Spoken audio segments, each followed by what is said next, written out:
I'm the principal investigator for the Damson Heart Failure pilot study.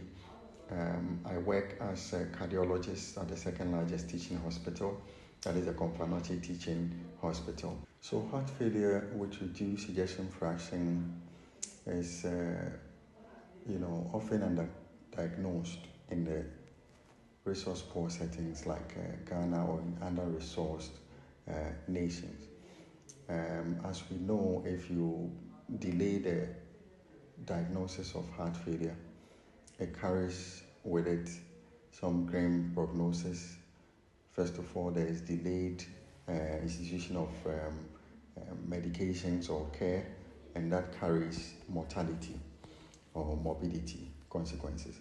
So in this era of AI, one of the things we set out to do was to utilize an AI-enabled stethoscope in the early detection of heart failure, which would reduce ejection fraction. So we conducted a study called the Damson Heart Failure, so diagnosis and management of heart failure using an artificial intelligence-enabled stethoscope in underserved nations, Damson Heart Failure.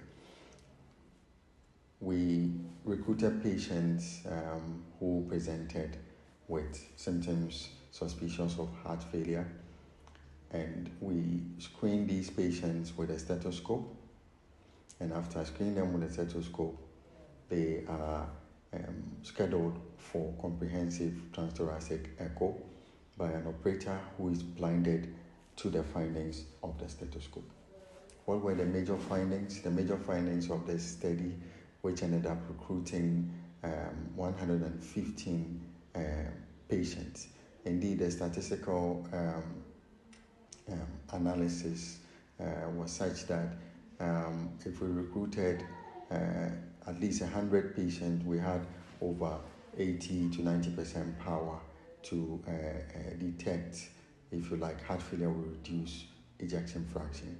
We ended up recruiting 115 patients, and out of these 115 patients, the level of sensitivity of the AI-enabled stethoscope was 97%.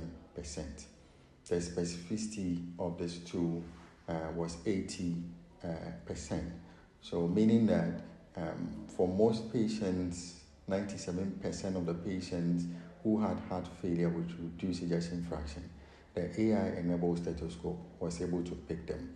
The implications of this are quite clear, that for screening purposes, because it is instructive to note that Ghana, as a resource-limited country, has a little over 30, I would say, cardiologists who are in active practice, meaning that for every one cardiologist, you are taking care of over 1 million of a population. Of course, the one cardiologist cannot or may not be able to do this. So when you have tools like this that can be spread all the way through this network of practice, which is in tandem with the mission and the plan or the strategy of the Ghana Health Service, Ministry of Health, to be able to bring specialist care or early detection of disease processes, particularly cardiac diseases, since they are the number one driver of mortality. We think that this tool will sit well and resonate well with the strategy of the